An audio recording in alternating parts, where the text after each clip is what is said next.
number 3. Essentially best of 3 from here on out as Kongdoo and Tigers even things up. Smeb might be teleporting down for another gank like we just saw in game number 1.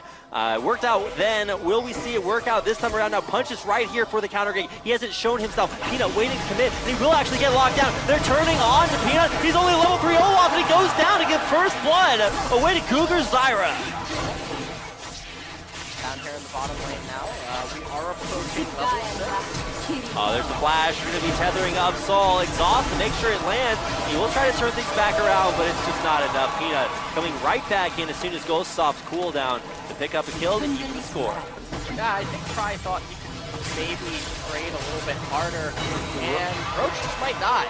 He walked forward somewhat uncharacteristically, and he actually is just going to go down to one more auto attack, and Smeb can go for it. He instead goes for the heroic charge to heroically pick up a kill of his own, and now 1v1 that goes his way. Now in the mid lane, we're going to see Edge grounded there for a second. Cry putting on the damage, a flash for flash exchange, but here comes Punch, looking to try to turn this one back around, avoiding that overload coming back his way, and we're going to play a little ring around the rosy here as Edge plays with the danger zone, flirts with it, Punch on the other side. He knows he's got Peanut here. There's a tunnel under. Punch taking a lot of damage of his own, and ROX just dominating, dictating the mid lane.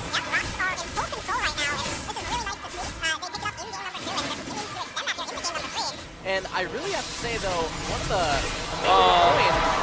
okay, well, Cry just walks up, finds one kill. Now he's looking for a second one. He's got Peanut coming the other direction. He's going to give him the alley-oop and look to hand it off, but a tunnel under the wall will illustrate Olaf's great weakness. Edge moving down the bottom here. Here comes the curtain call. Rise teleporting behind the turret, and there's Punch. Maybe look to tank it. Now minions will at least start this off. Edge dropping aggro there. The damage coming in from Roach off the TP. Prey looking to go down there. He's actually going to flash aggressively into Soul. Edge there with a kill. Punch wide drop here. Looks like with Peanut coming right up on him, the red buff will continue to burn him down and take the kill. Edge will be the next casualty, and it looks like Saul might go down here as well. A perfect turnaround there as ROX Tigers come up and might be looking for more. The dive under the turret. Smeb's pretty high health here, and Cougar with not a lot of places to go tries to kite it out, but in the end it's a kill there by Peanut to pick up a 12-minute ace for the ROX Tigers. Let's see if it makes a difference. Now Soul, he's in a little bit of trouble. Flashes immediately, but Peanut's going in for the dive.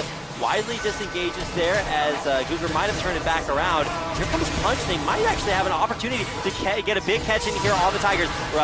Riot is actually teleporting in there, avoids getting stunned out there, and it might be Cry as the first casualty. Very, very low HP, sped away there, trying to turn back around for additional damage. Cry lucky to be alive there. It looks like Peanut will fall. Swing and a miss on the arrow here, but maybe Peanut looking for more. Dodge on the undertow, Soul very low. Smeb coming around the corner.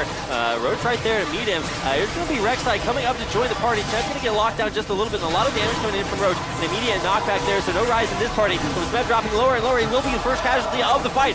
Smeb went for a very aggressive teleport play, and Roach. Roach is probably going to die. I wouldn't be surprised if Smeb flashes to not let him get the execute from turret. He's looking for it. I think Roach actually will be able to execute. Now he will run all the way, and he does get the execution to turret. Now, is Smeb getting caught out maybe a little bit again? He does have flash to get over this wall.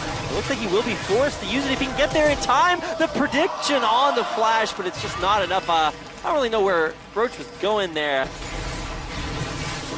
Punch versus Peanut. Probably won't have anything to come of it as Peanut disengages. Committing the curtain call, though. Might be looking to catch out Gorilla. He drops lower and lower, and it's a big crit from Soul to take him down. Bottom lane, though, Tigers looking for a counter of their own as Peanut and Cry poised in the bush. Punch will rock right straight into it. He's grounded for now and won't last much longer. Edge getting hit there by a lot of CC coming his way with a very strong Peanut and Cry underneath the turret.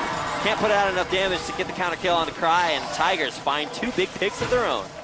I thought I heard the ghost. Yeah, there it is. Trying to find this big catch in there onto Edge. Peanut not going to commit the Ragnarok, but I think at this point he and Edge, or Smeb rather, are just so tanky. Where to go? It's a magic trick, and Edge makes it out alive. That's going to be the Inferno Drake. Oh, and now maybe a pick here onto Peanut. He will Ragnarok his way out of danger.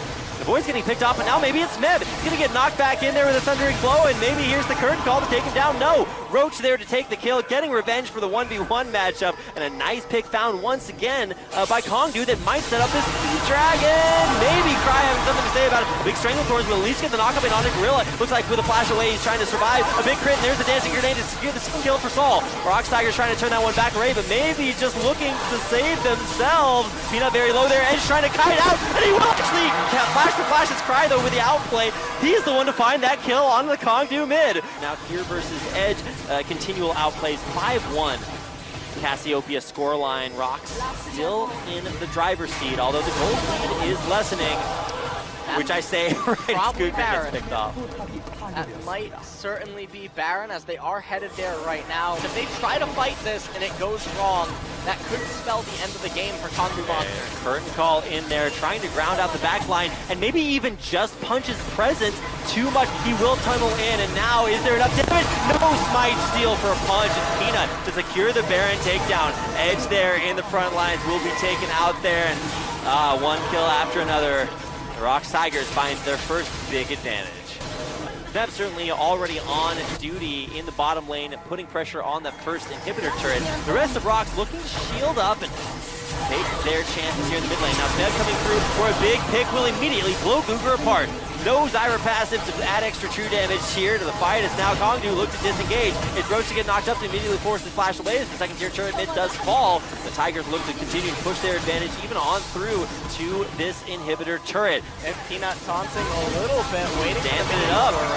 Meb going in though through the turret, forcing the rest of Kongdoo to disengage there, but Edge can't run far or fast enough. And another great heroic charge, one after another, one by one. The Tigers find more and more kills coming their way. They will break the base. Cry there trying to get a 1v1 here onto Cougar. He'll get knocked up there by the Stranglethorns and also empower those Zyra plans.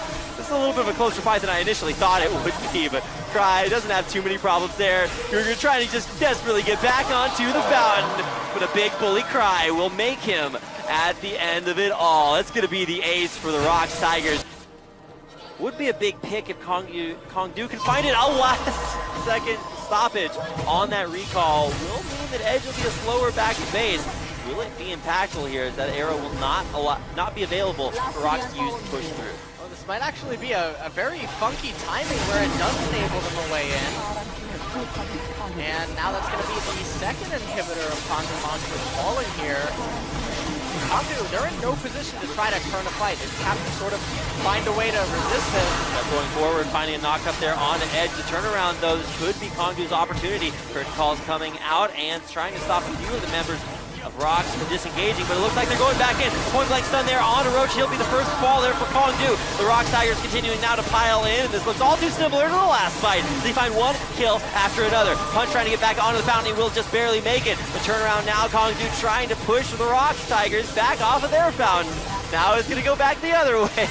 Tigers find a big pick there onto Roach. He's going down. The arrow just barely off cooldown, and time to find yet another. It's an ace in the base for the ROX Tigers, as they will now close things out, taking down both Nexus turrets, all 5 members of the Kongdoo Monsters, and taking a 26-11 victory in game number 3 to put them one game away from becoming your 2016 KeSPA Cup champion.